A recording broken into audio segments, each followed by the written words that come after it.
আমরা আমাদের নিজের ক্ষতি করব না, পরিবেশের ক্ষতি করব না, আমাদের ফসল উৎপাদন করতে হবে, পরিবেশও ঠিক রাখতে হবে। এই জন্য আমরা বারবার আপনাদেরকে বলতেছি, বালাইনাশক স্প্রে করার সময় অবশ্যই সেফটি নেবেন। মুখে মাস্ক, চোখে চশমা, হাতে গ্লাভস, ফুল হাতা জামা, মাথায় টুপি অথবা গামছা বাধ্যতামূলক এটি রাখতেই হবে। আপনি যদি না রাখেন, আপনার দেখা গেছে যে আজকে কিছু হবে না, একদিন, 2 দিন, 3 দিন, 1 বছর, 2 বছর, 5 বছর, কোনো একটা সময় হঠাৎ করে আপনার লিভারের সমস্যা হবে, কিডনিতে সমস্যা হবে, আপনার বড় ধরনের কোনো জটিলতা সৃষ্টি হবে, ক্যান্সার পর্যন্ত হইতে পারে। আল্লাহ না করুক, এরকম কারো না হোক। সুতরাং আপনারা এই সেফটিটা অবশ্যই নেবেন। পরিবেশ ঠিক রাখতে হবে, ফসল উৎপাদন করতে হবে। জৈব বালানাশক আমরা ব্যবহার করে ফসল উৎপাদন করতে পারবো।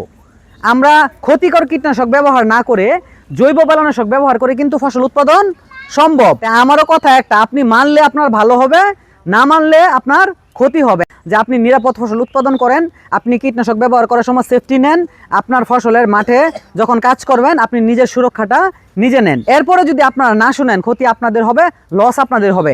এই জৈব বালানাশক যদি আপনারা ব্যবহার করেন, তাইলে আপনাদের ফসলের উৎপাদন খরচ কি খুব বাইরে যায়?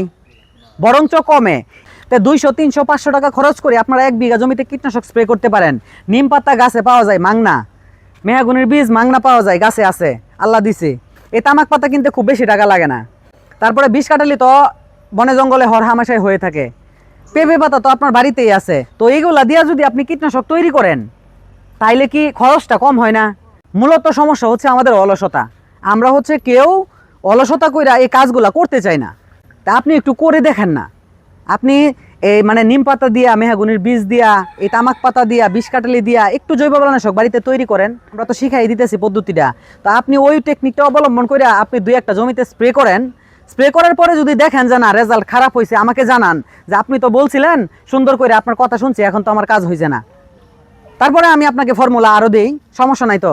এটা 100% কাজ করবে, মানে শতভাগ কাজ করবে। আচ্ছা ধরেন আপনার এটা কাজ করলো না, কথার কথা, যে আপনার মনে হয়েছে যে এটা কাজ করছে না।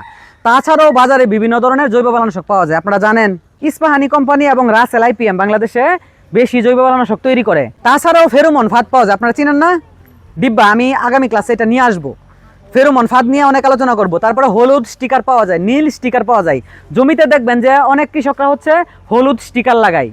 এখন এগুলা যদি আপনারা মাঠে বাস্তবায়ন না করেন, তাইলে কিন্তু আমাদের এই শেখানোটা কি হবে? সম্পূর্ণ ব্যর্থ। এজন্য আপনারা পরিবেশ ঠিক রাখার স্বার্থে, নিজের স্বার্থে আপনারা জৈব বালানাশক ব্যবহার করবেন।